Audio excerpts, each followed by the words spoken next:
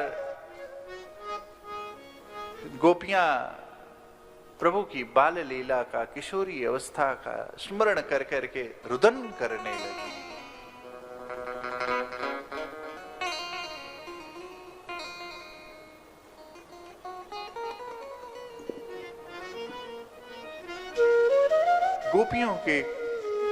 गोपियों का अनुराग और तीव्र होने लगा, उनकी वेदना और तीव्र होने लगी।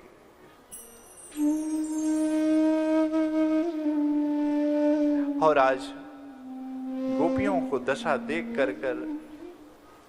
कृष्ण स्वरूप, कृष्ण सदृश कहते हैं, कृष्ण के जैसा देखने समझने, कृष्ण के परम भक्त, आज उनके मुख से ये वंदना निकल पड़ी है। वंदे नंद्र ब्रजस्त्रणाम पादरेणुं विचक्षणसः यासां हरिकथोदगीतं पुनाति भुवनत्रयम् वंदे नंद्रव्रजस्त्रणाम।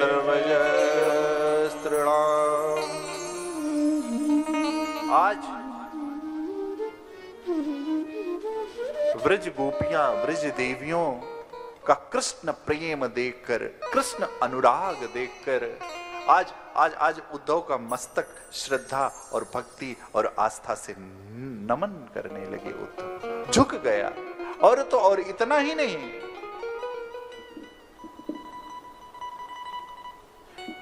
ब्रज रज को, चरण रज को मस्तक पर लगाया। आज मानो उद्धव अपने ज्ञान को कोस रहे हैं कि धन्य है ब्रजस्त्राम, ब्रज की एक ब्रज बधुएं, ब्रज कन्याएं। और इतना कहते रुदन कारुणिक स्वर में गोपियां आगे बढ़ते बढ़ते देखा कि एक स्थान पर कृष्ण विरहत अष्ट सखियों के बीच में कोई लेटा हुआ है, मानो विरह की घनीभूत अवस्था के रूप में अष्ट सखियों के बीच में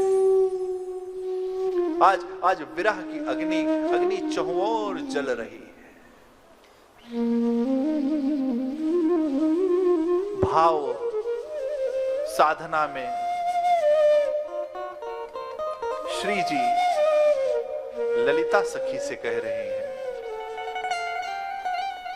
हे सखी, आज कृष्ण विरह इतना ऊर्ध्व हो गया है कि आज हृदय में इच्छा है कि आज प्राण त्याग दें। अब प्राण पखेरु न रहे, अब प्राण पखेरु को रखने की कोई इच्छा नहीं है। क्यों? क्योंकि मैंने शास्त्रों में सुना है, देवियों से सुना है, ग्रंथों में सुना है कि मृत्यु के समय अंत में जो इच्छा रहती है वो हम उसी को प्राप्त हो जाता है।